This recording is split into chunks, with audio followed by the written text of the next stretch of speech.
여러분 안녕하세요. 명징하고 준하고 냉철한 니체의 명철 철학입니다. 오늘은 니체의 핵심 철학, 핵심 사상인 영혼회귀에 대해서 계속 이어서 하도록 하겠습니다.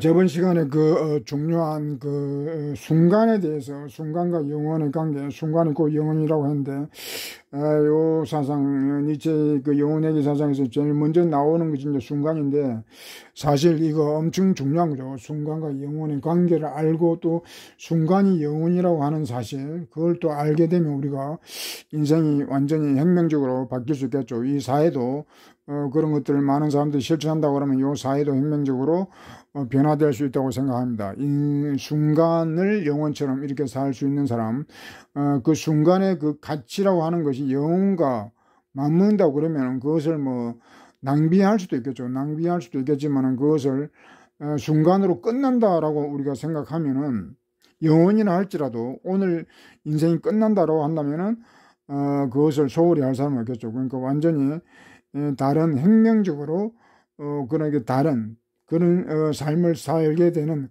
어떤 그런 기능을 할 수 있다고 생각됩니다. 순간과 영혼이라고 하는 요 철학, 이에 대해서는 과학에서도 많은 이야기를 합니다만 하여튼 순간과 영혼이라고 하는 것을 우리가 깊이 탐구하고 숙고해보면은 우리에게 엄청난 그런 영감을 불러일으키라고 생각됩니다. 이에 대해서는 엄청나게 많은 이야기를 할 수 있겠지만은 여러분들의 어떤 그 상상력에 맡기고 진도를 나가도록 하겠습니다.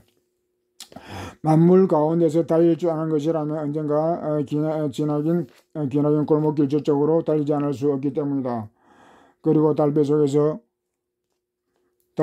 기어가고 있는데 더듬거며 이 달빛이 제 속삭이며 영원히 사물에 대해 속삭이며 성문을 갈라지어 나와 있는 걸 나와 우리 모두 존재했으면 틀림. 계속 그런 게 반복된다는 거야. 나와 우리 모두 이렇게 존재했으면 틀림없다. 그 존재했고 지금도 하고 또 앞으로 다 계속 과거, 현재, 미래가 반복된다는 것입니다. 니체 영혼 회귀, 회귀라고 하는 것이 독일 말로는 좀 어려운데 비드케어 그런 말 하는데 회귀라는 말하고 반복이라는 뜻 동시에 가지고 있습니다. 영어로는 recurrence, C-U-R-E, current가 이제 흐르다 그런 의미죠. 그러니까 다시 흐르다. 영어 번역이 오히려 더 잘 된 것 같습니다. 영어의 말이 이제 비유적으로 흐른다라는 개념이니까 다시 흐른다. 다시 흐른다 이제 그런 뜻이기 때문에 반복이라는 말, 반복이라는 동일한 것의 반복이라는 것입니다. 제가 1차적으로 영혼회귀는 동일한 것의 반복, 또 이제 차이의 반복, 그런 두 가지 뜻이 다 있는데 하여튼 기본적으로 영혼회귀는 동일한 것이 계속 과거, 현재, 미래 이렇게 반복된다는 것입니다. 이거는 자연에서 말할 것도 없고 인간의 역사에서도 거의 100% 요거는 팩트라고 할 수 있습니다. 그렇지만 인간은 그런 동일한 것의 반복을 견딜 수가 없고 그것을 인정하지 않죠. 아무도 그것을 그렇게 안다고 하더라도 그걸 인정하지 않고 무시해버리면 아무 의미가 없죠. 그러니까 인간은 반복, 역사가 반복한다, 역사가 또는 대행한다, 역행한다 이렇게 말은 하지만 그걸 인정하지 않습니다. 자기 자신을 부정하는 그런 결과를 빚기 때문에 요 반복이라고 하는 것은 인지하는 거하고 이것을 실천적으로 인지하는 거하고는 또 완전히 다른 겁니다. 하여튼 제가 볼 때는 역사든 뭐든 1차적으로 기본적으로는 반복하는 것이 확실하다고 말을 하는 것입니다.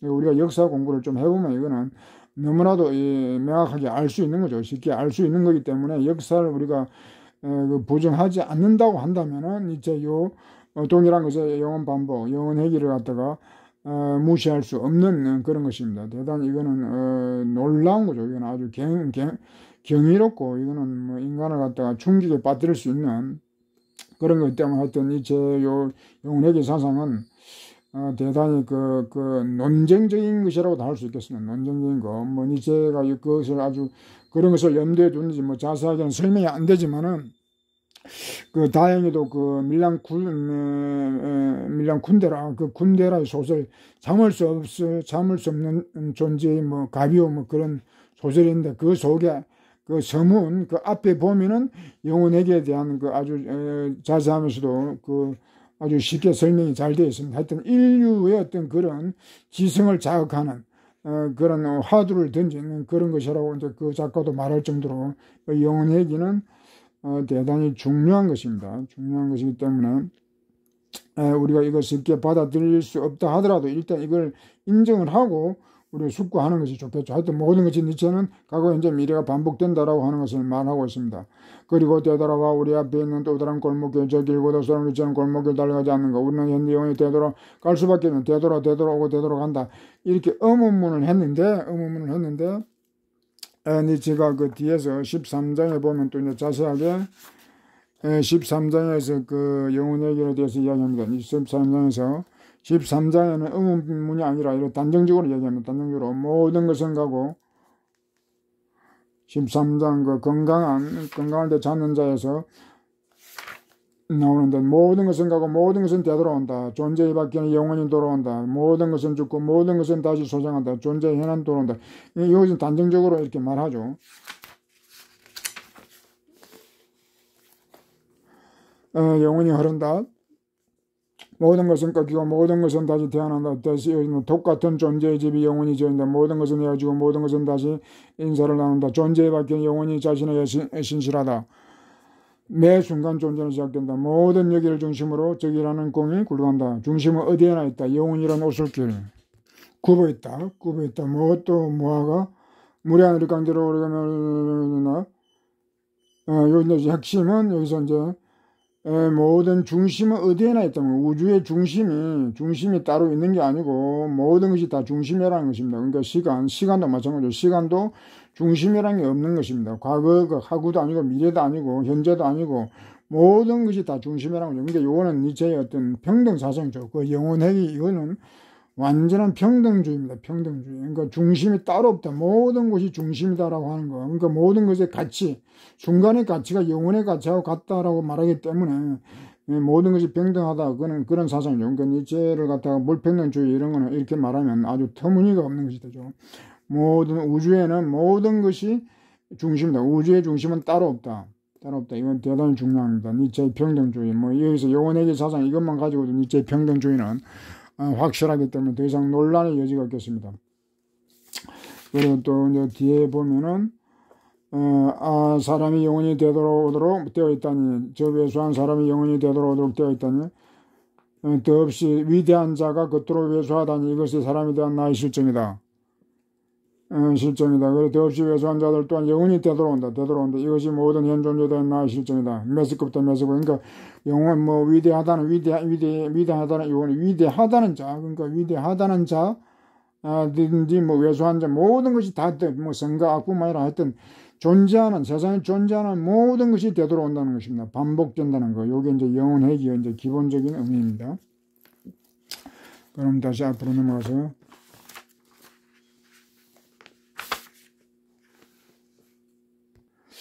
만일 정말로 이렇게 모든 것이 영원히 되돌아온다라고 하면 이걸 참 정말 견딜 수 있는 사람이 과연 얼마나 될지. 과거로 되돌아간다 1년 전으로 되돌아간다 해도 견디기 어려울 것 같은데 100년 전으로 1000년 전으로 되돌아간다 이렇게 하면은 정말 인간으로서는 그 감당이 안 될 것 같습니다. 그렇지만 니체는 그래서 점점 졸지러가면 나 자신이 여러 생각과 속상함을 두려웠던 거예요. 그래서 니체도 그 영혼회의 사상이 두려웠다고 말한 것입니다. 갑자기 멀지 않은 곳으로부터 개 한 마리 짖는 소리가 들었다. 니체도 이제 두려워할 정도로. 그래서 감당이 안 되기 때문에 니체가 요 영혼회의 사상의 핵심 사상이라고 하면서도 지금 이렇게 후반부에 와서 이제 요 얘기를 할 정도입니다. 그때 갑자기 이제 생각과 속생각 이런 말은 한데 이 생각과 다른 책에는 생각의 배우 그러니까 생각의 근거 그런 거죠. 그런 생각 영혼회귀 사상 영혼의 여러 생각 영혼회귀의 어떤 그런 생각 그리고 그에 대한 생각의 그러니까 생각의 어떤 원천 그런 거죠. 그런 것들을 생각할수록 하여튼 두렵다는 겁니다. 두려웠다는 겁니다. 개 한 마리 짖는 소리가 들렸다. 갑자기 개 이야기가 나오는데 요거는 이제 뒤에 또 특별한 영혼에 대한 이야기가 나옵니다. 여기는 그냥 별 의미는 없습니다. 개가 짖는 소리 들리고 개를 본 적이 있었던가. 근데 제가 요 개 이야기는 이게 어릴 때 자기가 이제 부친이 돌아갔을 때 일찍이 돌아갔는데 부친이 돌아갔을 때 이제 그 이후에 요 개의 뭐 유령 이런 꿈을 꾼 것 같아요. 개들조차 유령의 존재를 믿는 정막의 정맥 마음 중에 곤두세우고 있다. 저번에도 바로 보름달이 지정돼 이제 보름달 요런 게 둥글 다 요런 게 이제 영혼 해결을 이제 상징하는 겁니다. 여기서 그 낯선 소리가 들렸고 정병 저병의 소리를 죽여가며 그때 광경에 개가 무서 떨었던 것이다. 개들도 도둑과 유령의 존재를 그러니까 요 이제 개 얘기를 하면서 개들조차도 뭔가 유령이라고 하는 거 요런 것들을 믿고 있다는 겁니다. 개들도 이제 그 어떤 영혼이라고 하는 것이 있다라고 이제 보고 지금 요 영혼 해결을 제가 이렇게 환상, 수수께끼 뭐 이렇게 좀 환상적으로 이야기를 하는 이유가 이걸 어떤 사실적으로 설명하기가 대단히 어렵고 그래 하지만은 그러나 이제 개들조차도 이런 환상을 믿고 이런 것이 이렇게 한다고 그러면 그러니까 자연에도 이런 환상이 그런 통하는 것이 신화 이런 것이 통할 수 있기 때문에 이런 것이 무조건 부정적으로 볼 것은 아니다라고 하는 그런 의미에서 이제 개와 유령 이런 얘기를 하고 있습니다. 예전에 보았다. 단자는 방금 어디로 살았단 말인가. 성문을 갈로질러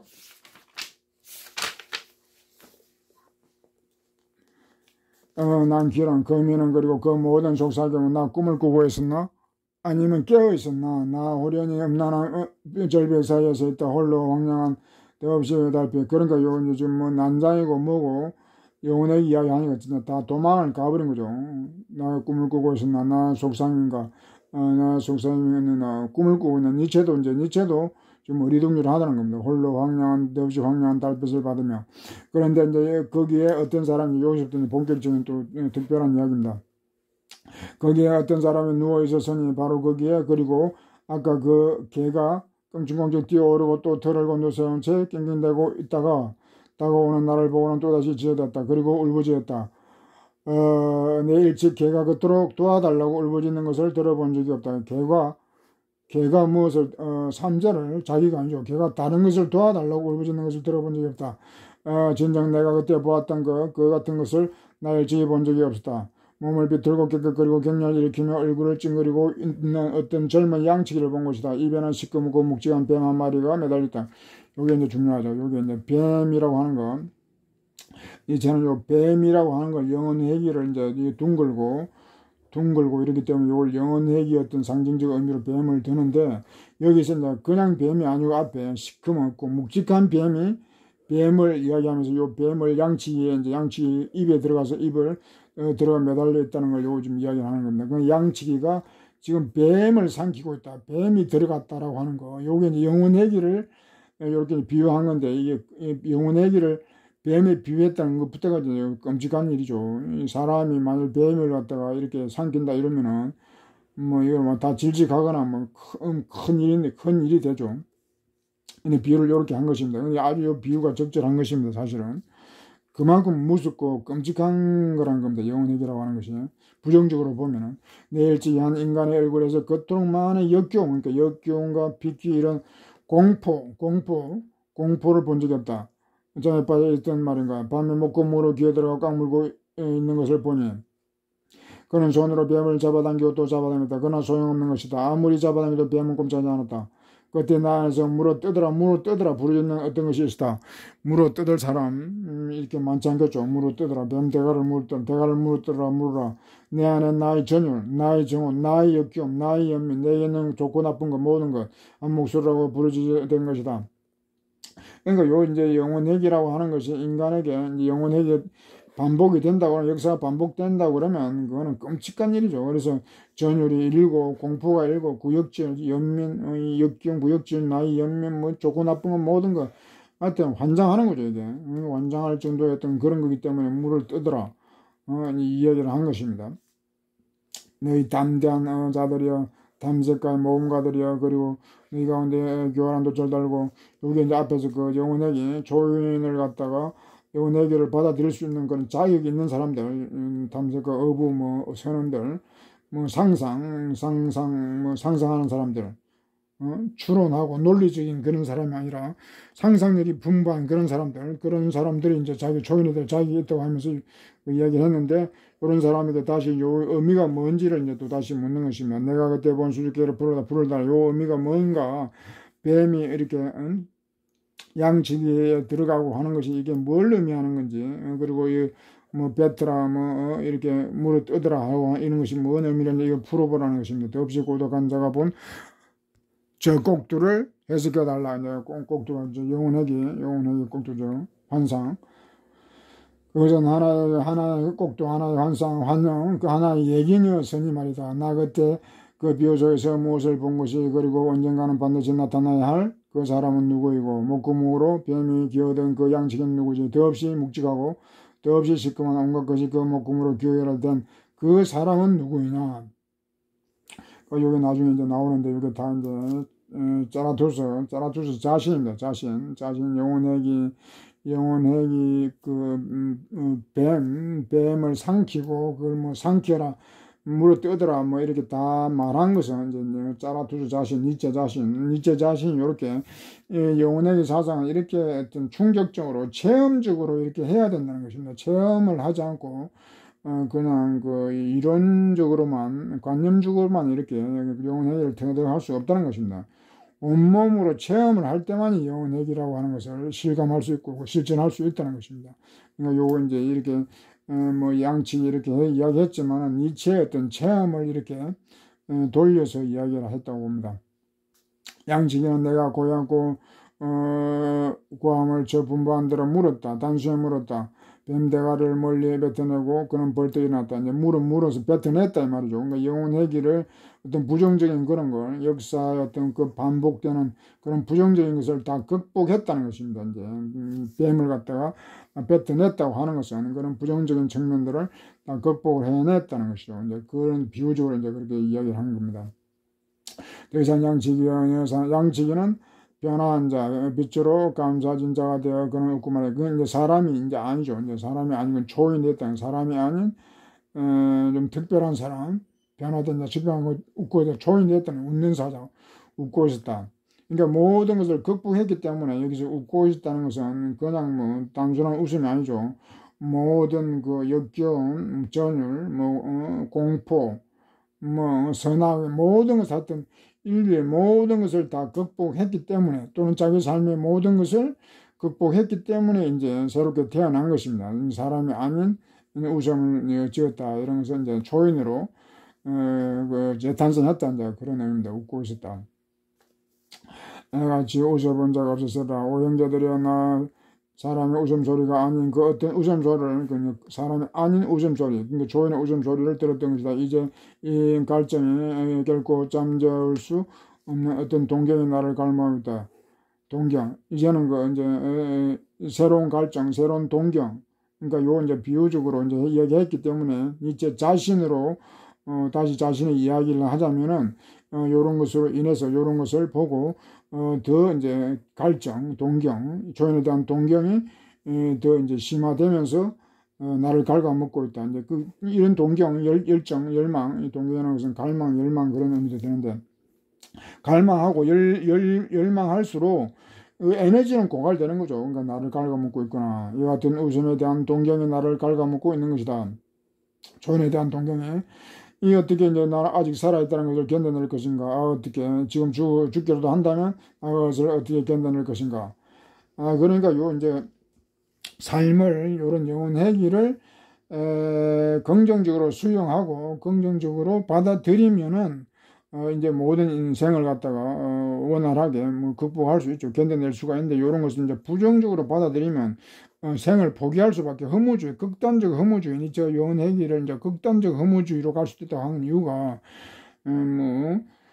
초죽음, 뱀이 그렇게 사람의 입으로 들어서 그렇게 초죽음을 불러올 수 있기 때문에 몰락할 수도 있지만, 이제 그걸 긍정적으로 잘 받아들이면은, 삶을 견디는 거는 아무것도 아니죠. 그리고 이제 죽기로 한다면 또 어떻게 하냐는데, 그 모든 것을 초월해, 순간과 영혼, 그런 사상, 그리고 영혼회기, 이런 것을 다, 완전히 제득하면은 생사를 초월하는 거죠. 생사를 초월하는 거기 때문에, 뭐 견디고 자주고 할 것도 없죠. 그러니까 영혼 얘기를 과연 수용할 수 있는가, 감당할 수 있는가 하는 것을 이제 여기서 니체는 결론을 이렇게 모호하고 아직 결론을 내지 않았습니다. 그러니까 니체 자신도 완전하게 지금 이렇게 영혼의 사상을 터득했다라고 그렇게 단정하지 않습니다. 그렇게 계속해서 이제 영혼 행위를 다음 장에서도 이제 나오는 이유가 이제 그렇습니다. 영혼 얘기를 말하면서 니체 자신도 영혼 얘기를 아직은 완전히 감당할 그런 계제는 아니다라고 하는 것으로서 이렇게 말을 결론을 애매하게 냈습니다.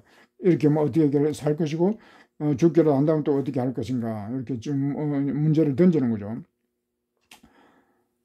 이상 이 정도로 하고 이제 다음 장으로 넘어왔습니다. 영혼 얘기는 이거는 뭐 너무나도 복잡한 거기 때문에 뭐 한두 번 해가지고 될 일도 아니지만 이 정도로 하고 이제 계속 또 영혼 얘기가 나오니까 뭐 일단 마무리하고 이제 또 요것을 하겠습니다. 그 다음에 이제 뜻에 반하는 복에 대해서인데 계속 영혼 얘기도 나오고 뭐 초인 얘기 또 다시 이제 니체가 자기 인생에 대한 어떤 그런 회상 뭐 그런 것도 있고 뭐 고뇌 뭐 다짐 희망 뭐 여러 얘기가 나옵니다.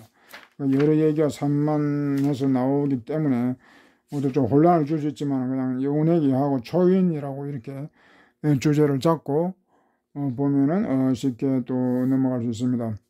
이 제목이 이제 복이라는 말요. 복이라는 말은 서양으로 이게 대체가 안 되는 거죠. 번역이 안 되는 말인데 그냥 행복이라고 보면 되겠습니다. 뜻에 반하는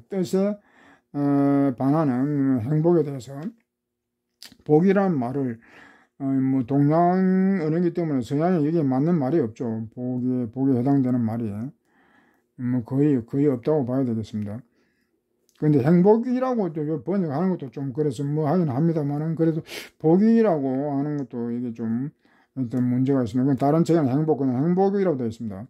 이와 같은 수수께끼의 비통한 감정을 가진 품은 짜라두세는 바다를 건너고 것이다.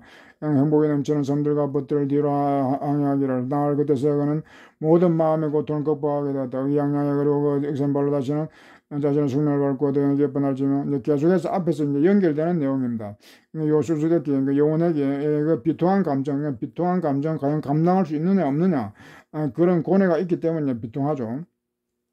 바다를 건너고 연구에 넘치는 섬들과 고통, 그런데 이제 날을 이제 지나서 항해하면서 이제 고통을 어느 정도 극복을 했던 거예요. 완전히 극복은 아니지만 어느 정도 극복을 하게 되었고, 이제 의기양양해서, 힘찬 발로, 숙명을 밟고 자기 숙명이 아니고 운명을 밟고 운명을 밟고 이제 일어섰단 말이죠. 그래서 기뻐하면서 자신의 양심에 대해서 이렇게 당당하게 이야기했다. 이건 자기 독백이죠. 계속 이제 독백이 나옵니다. 나 다시 혼자이고 또 그러기를 원한다. 홀로 많은 하늘과 확대하는 바다와 더불어 내 주위를 다니도다. 나는 다시 혼자. 이제는 이제 초인이라고 하는 것은 혼자 자기의 어떤 연마 이런 것을 많이 강조합니다. 고독. 그런데 또 밑에는 또 더불어라고 했죠. 그러니까 혼자와 더불어. 이제 사람은 아니지만 이렇게 혼자 있더라도 자연, 뭐 이렇게 하늘과 바다 이렇게 자연하고는 항상 같이 있는 것입니다. 그러니까 자연도 이제 어떤 동료로 보는 거죠. 보라 형제하고 같은 길을 가는 그런 동지. 자연은 여기서 배우면 동지가 되니까. 그러니까 자연하고 더불어서, 더불었는데, 근데 오후라는 말, 이제 니체는 요 시간에 대해서도 새벽이라든가 정오, 오전, 오후, 밤, 자정, 이런 얘기를 하면서 요 시간을 또 이렇게 나누는데, 여기서 오후는 어떤 인간에서 어떤 성숙의 그런 시간으로 볼 수 있죠. 새벽부터 이렇게 하면 오후, 밤에 그런 어떤, 그런 경계. 그러니까 보면은 어떤 성숙의 시간, 그 오후였다. 내일 지기 벗들을 처음 만난 것도 오후였고, 오후였다. 이 빛이 서서히 지목 속으로 기다렸던 그런 시간 말이다. 행복 가운데 다윗도 하늘과 땅 사이를 떠들고 있는 것은 지금 그가 빨간 영혼을 갖고 있기 때문이다. 빛은 모두 행복에 교한다. 또 행복 얘기가 나오는데 행복이라고 하는 것이 지금 떠들고 있다. 그러니까 행복이라고 하는 것은 인간을 떠나서는 행복이라는 말은 적용될 수가 없죠. 자연의 행복, 노예의 행복, 아이의 행복, 이런 거는 말이 안 되죠. 그러니까 행복이라는 말은 어떤 그 서구의 전통에서는 인간, 그것도 이제 성숙된 인간에게만 적용할 수 있는 말입니다. 우리가 일반적으로는 행복을 뭐 동물에게도 적용, 동물에게도 뭐 행복이 있니, 감정이 있니 이런 말 하는데, 철학에서 행복이라고 말하는 것은 이제 아리스토텔레스의 그 행복론에 입각해가지고 인간의 이성, 성숙한 그런 인간을 전제하는 것입니다. 그러니까 성숙한 인간이 아니면은 그냥 아이 같은 경우에는 뭐 그걸 행복하냐 안 하냐 이렇게 말할 수가 없는 거죠. 아이는 이성이 아직 미성숙 상태이기 때문에 그런 경우에는 그냥 뭐 어떤 기쁨 정도, 뭐 기쁨 그런 감정이 있다 없다 그렇게 말하지만 행복하다 안 하다 그런 말은 엄밀하게 철학적 의미에서 엄밀하게 적용하면 그것은 말이 안 됩니다. 그런데 이제 여기서 이제 행복에 대해서 떠들고 있다 이 말은 인간에게 성숙한 인간에게도 그게 없다는 거죠. 그러니까 성숙한 인간이 없다는 거죠. 그러니까 이 행복이 좀 어디를 떠들고 있는가? 하늘과 땅, 이렇게 자연에 떠들고 있다는 것입니다. 밝은 영혼을 잡고 있기 때문에, 아주 밝은 영혼, 밝은 인간, 그런 암흑 세상이기 때문에, 암흑 세상에서 행복이라는 것은 있을 수 없다는 거죠. 그러나 빛만큼은 행복에 겨워서 더욱 좋아요. 그는 빛만큼은 이런 거지. 그러니까 행복이라고 하는 것이 그 전제가 빛이라고 하는 거, 이런 광명, 어둠이 아니라 어둠의 세상에서는 행복이 존재할 수 없고 빛이 광명의 세상에서만 행복이 있다는 것입니다. 나의 생애 오후에 일찍이 나의 행복 또한 머물 곳을 찾아 골짜기 아래로 내려간 적이 있다. 그곳에 나의 행복은 마음을 열고 손님을 맞이하는 다른 영혼을 방해된. 그러니까 니체도 이제 그러니까 니체는 행복이라고 하는 것을 목적적 그런 어떤 가치가 아니고 우리는 행복이라고 그러면 목적적 가치로 보는 거죠. 모든 것에 뭐 어떤 학자들 보면 이 행복만이 유일한 목적적 가치고 나머지는 다 이제 수단적 가치라고 그렇게 주장하는 사람들도 상당히 있더라고요. 그러니까 뭐 자유, 평등, 뭐 사랑 이런 걸 쫓아도 다 도구적 가치, 수단적 가치고 오로지 이 행복 이 하나만이 목적이라는 겁니다. 그런 거짓말을 하는데 그런 말이 우리 사회에서는 통하죠. 근데 니체는 그런 것을 전혀 그 철학적으로 이제 그 아리스토텔레스가 목적적 그런 가치라고 말했지만 그런 경우는 악용을 하는 거죠. 악용을 오직 이제 행복주의, 공리주의, 그 행복을 강조한 게 이제 근대에 와서는 공리주의인데 그 자본주의에 이제 영합해가지고 이렇게 이제 행복을 강조를 하는 이유가 이제 다른 가치들을 다 그렇게 부정해버리는 거죠. 이것을 목적하면 다른 거 뭐 평등 뭐 이런 것들을 다 정의 이런 것들을 다 부차적인 것으로 그냥 떨어뜨려버리기 때문에 이 행복주의라고 하는 것은 아직 그 자본주의의 어떤 음모라고도 볼 수 있는 것이죠. 우리 니체는 그런 행복을 부정하지는 않지만 이것이 목적적 가치로 보지 않고 부차적, 도구적 가치로 여기서도 말하죠. 손님을 맞이하는 이들 중, 그러니까 요 손님, 행복을 주체가 아니라 객체로 이렇게 보는 것입니다. 그런 사람들을 발견했다는 니체는 그래서 이제 황동진, 니체는 그 산에서 수행을 하다가 이제 골짜기 속세로 내려왔죠. 그러니까 니체는 행복이라고 하는 것을 도구적 가치로 본다는 거예요. 목적적 가치가 아니고. 그러니까 목적적 가치는 니체는 초인 하나밖에 없죠. 내 생애 오후여 이 하나 나의 생각들을 임성에 뿌리낼 수 있고 또 내 최고 희망 아침 노를 맞이할 수 있다면 나 무엇을 바라니까 이제 요 책의 번역이 요 생각이라는 거고 생각과 사상은 이 완전 뉘앙스가 다른데 다 사상입니다. 그 사상 영어에도 그 think라는 말 think ER 붙이면은 사상가 뭐 생각하는 사람도 되고 사상가라는 의미도 있고 영어에 특히 thought 같은 경우에는 사상을 의미하죠. 독일어도 마찬가지고 뭐 개단ken 뭐 그런 말 하는데 이 독일어는 사상과 생각 두 가지 의미로 번역이 되지만은 이 니체의 영혼에게 사상을 말하는 거기 때문에 이거 자꾸 밑에도 자꾸 생각으로 이렇게 번역했는데 잘못된 번역이고 나의 철학 차원이 다르죠. 생각이 사상까지도 포괄할 수도 있지만은 생각은 그냥 일반적인 그런 의미고 뭐 사상 그러면 좀 고차원적 의미가 될 수 있기 때문에 이 번역은 잘못되고 하여튼 나의 사상, 나의 철학은 이제 철학은 힘차게 뿌리낼 수 있었고 희망의 아침 노을 그리고 이제 그것이 이제 아침 노을이 어떤 큰 희망 새로운 세상을 연다 아침 노을 희망 아침 노을을 맞을 수 있다면 내가 무엇을 버리지 못할 것인가 무엇을 희생하지 못할 것인가 그 얘기죠.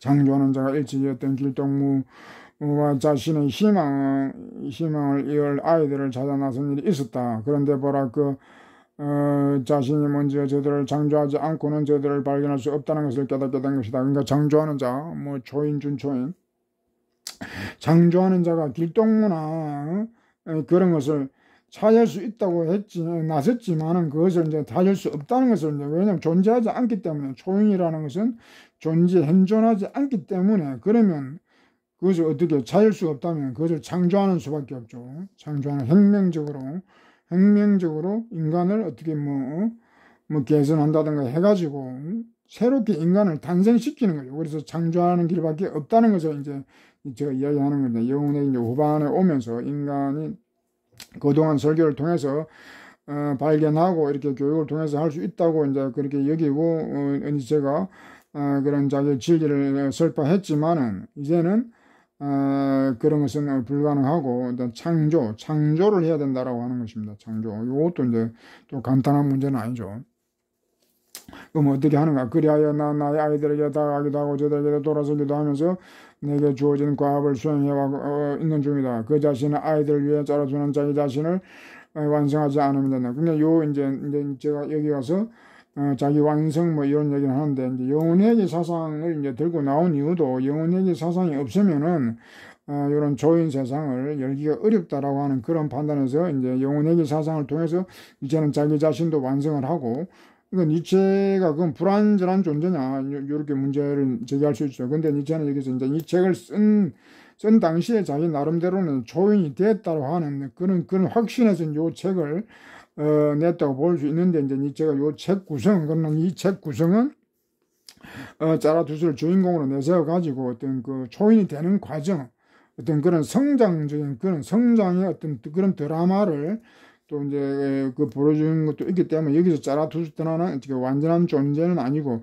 완전한 존재로 되어가는 과정 그런 것을 이제 그린다고도 볼 수 있습니다. 그러나 성장기라고도 할 수 있죠. 자라투스의 성장기. 그러니까 그거는 이제 문학적 그런 어떤 문학적 기교 문학적으로 이제 그렇게 한 것이고 니체 자신이 완성됐냐 안 됐냐 그런 것은 요 책 자체 요 책을 탄생시킨 것만으로 이제 얼마든지 그거는 긍정적으로 평가할 수 있죠. 여기서 이제 자기 자신을 완성 이렇게 말하는 것은 니체는 겸손이라고 볼 수 있고 문학적으로 여기서 이제 자라투스에 한해서 이렇게 이제 표현하는 것입니다. 완성하지 않으면 된다. 그러니까 요 완성은 영혼의 사상을 완전히 체득하고 실전하는 것, 실현하는 것 그것을 이제 말한다고 보는 것입니다.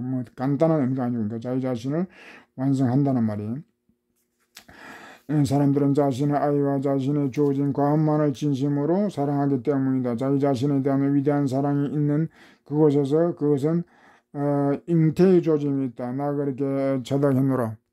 사랑이란 말했고 잉태, 사랑과 잉태, 그러니까 사랑하면 잉태는 요거 필연적으로 딸 수밖에 없죠. 그러니까 위대한 사랑은 잉태를 하는데 요 잉태라는 말이 자기 자신도 잉태한다는 자기 자신을 새롭게 탄생시키는 것 때문에 자기 자신에 대한 잉태 그리고 이제 또 이제 후대를 낳을 수도 있죠. 후대에 낳을 수 있는 그런 조짐. 그러니까 자기 자신을 완전히 혁명한다는 것. 자기 자신을 혁명한다는 것은 자기 자신을 새롭게 잉태해서 새롭게 탄생시키는 것까지를 이제 사랑과 잉태에 들어간다고 했습니다. 더더 내 정원에 그리고 더없이 기름진 토양에 뿌리 내린 나무들 나의 아이들이 첫봄을 맞아 여수로 머물게 된 채 바람결에 흔들리면서 무릇무릇하게 자라고 있다. 그러니까 니체요 이제 조인을 창조 얘기했는데 내 이제 정원 또 밑에서는 행복의 섬 같은 거는 정원 행복의 섬. 그러니까 니체의 어떤 이상적인 그런 모습은 이런 아이들을 아이들부터 해서 조인으로 만드는 그런 프로그램인데 기름지고 그런 나무에 이제 비유하는 거죠. 조인을 나무에 비유해서 그렇게 아이들이 잘 자라고 있다. 기댄 자 서로 도우면서 바람결에 흔들려가면서 부들부들 자라고 있다. 니체가 그리는 그런 어떤 이상사회, 초인의 어떤 그런 이상사회, 공동체, 니체를 개인주의자 아닌 이유가 여기서 나오죠. 정원 이런 말, 행복의 섬 이런 공동체주의. 나의 아이들이, 그러니까 조인의 새싹이죠. 그러니까 여기서는 아이가 조인이 아니고 조인의 새싹들이 나무에 비해서 나무처럼 잘 자라고 있다 이 말이죠. 그리고 이제 진정과 같은 나무들이 함께 어우러져 있는 곳 바로 그것이 행복이 넘치는 섬들이다. 그러니까 행복의 섬 여기서 이제 니체의 이상적인 어떤 모습 행복의 섬 이런 말합니다. 이게 정원 함께 어울린다는 것이죠. 이게 독존자 니체는 조인이 독존자 따로따로 그렇게 뭐 고립된 그런 게 아니고 함께 어울려서 공동체를 이루고 그 속에서 이제 서로 연대하면서 계속 기댄째 서로 도우면서 이렇게 살아가는 뭐 사회 그런 것을 이제 이상적으로 이제 그럽니다. 그러나 때가 되면 나 저들을 부리째 뽑아서 따로따로 심을 생각이다. 저들로 하여금 고도가 강단과 신중함을 익히겠도록. 그러나 이제 요 협동만 가지고 연대만 가지고는 안 되고 어떤 경쟁과 그런 것이 다른 책에는 강담이 아니고 이제 투쟁, 반항 투쟁, 신중 예지. 다른 책은 번역이 잘못된 것 같습니다. 투쟁. 그러니까 따로 뽑아낸다는 것은 이렇게 함께만 어울리기만 하면 나약해질 수 있기 때문에 그 강건하게 하기 위해서 강당, 용맹스럽고 그렇게 하기 위해서는 고독도 필요하고 하기 때문에 따로 살게 한다는 것입니다. 따로 뽑아서 이렇게 한다는 것은 비우니까. 독립적으로 살 수 있는 그렇게도 한다는 거죠. 독립적으로. 그러니까 공동생활을 하면서도 어떤 독립생활을 동시에 하는 거. 그러니까 전체와 어떤 개체의 어떤 그 조화죠. 그러니까 전체 이런 집단, 머릿속에 너무 이제 그 집단의 윤리를 강화하면, 아주 종속적인 존재, 뭐 그렇게 될 수 있기 때문에 개인의 어떤 그런 다양성, 개성이 사라질 수 있기 때문에 이제는 이렇게 뽑아가지고 분리해서 또 독립심을 또 기르고 그리고 이제 서로 경쟁하고 투쟁하고 그리고 이제 또 전체에 대한 어떤 그런 저항도 할 수 있도록 그렇게 한다는 것입니다. 저항. 그럼 이제 예지력, 선지, 미래를 내다볼 수 있는, 멀리 내다볼 수 있는 그런 사람으로 만들겠다는 것입니다. 그러니까 영혼의 회귀를 갖다가 영혼 회귀한테 반하는 거죠. 미래를 내다보고 새로운 역사를 개척하고 새로운 역사를 창조하는 거기 때문에 반복을 또 부정하는 거죠. 역사는 반복한다고 하지만 초인은 그것을 거역해서 새로운 역사를 만드는 게 이제 그게 중요한 것입니다. 그러니까 영혼 회귀를 제가 말한다고 해서 영혼 회귀를 무조건적으로 긍정하는 것이 아니고 역사는 그렇게 흘러왔더라 하더라도 미래 역사는 새롭게 창조해야 된다는 거. 그런 엄청난 다른 얘기를 또 하기 위해서 이제 영혼 얘기를 말하는 것입니다. 영혼 얘기, 영혼 반복을 그것을 좋아할 사람은 아무도 없죠. 한 사람도 아마 없을 것입니다. 자기 인생에 한정해도 자기 인생이 반복된다고 그러면 그거는 끔찍한 엄청난 그 문제가 되죠. 자멸적인 그런 상황을 초래할 수 있죠. 감당이 안 되는 겁니다. 그것은. 그러나 현실과 또 이상은 다른 거기 때문에 사회든 개인이든 우리가 다르게 살 수 있는 그런 권리가 있고 우리에게는 그런 또 선택권이 있기 때문에 저는 이렇게 강조하는 것입니다. 투쟁과 예지력, 예지. 굽힐 줄 모르는 생에 살아있는 등대로서 나무 하나하나는 옹이 마디가 굵고 위어진 채 부드러우면서도 굳게 바닷가에 서시한다. 그러니까 이 조인의 모습은 굴복할 줄 모르는 등대와 같은 세상을 비추고 세상을 비추는 그런 등대이면서도 그 전에 불빛 작은 불빛이 돛대 그 등불 그런 얘기도 했는데 요즘 또 등대 같은 그런 존재라는 조인은 굽힐 줄 모르고 굴복이라는 게 당당함 서 있는 그런 등대. 그리고 옹이가 마디가 굵고 휘어진 채 부드러우면서도 강건하다. 부드러우면서도 강건함과 온건함 이런 것을 다 이제 겸비하고 바닷가에 이제 서 있어야 된다는 것입니다.